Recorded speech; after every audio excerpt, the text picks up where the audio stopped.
खिरदमंदों से क्या पूछूं कि मेरी इब्तिदा क्या है, कि मैं इस फिक्र में रहता हूं मेरी इंतहा क्या है।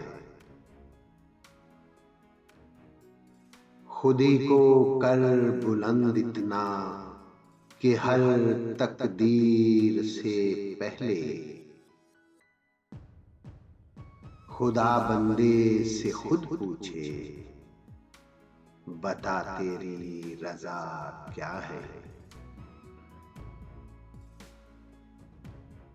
मकामे गुफ्तगू क्या है अगर मैं कीमिया घर हूं, यही सोज़े नफस है और मेरी कीमिया क्या है। नजर आए मुझे तकदीर की गहराइयां इसमें, नजर आए मुझे तकदीर की गहराइयां उसमें।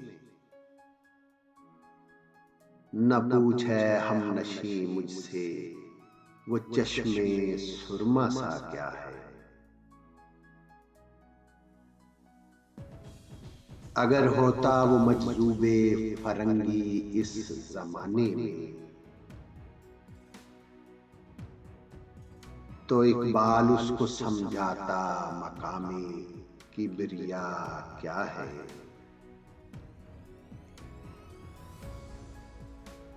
नवाए सुबह गाही में जिगर हूं कर दिया मेरा,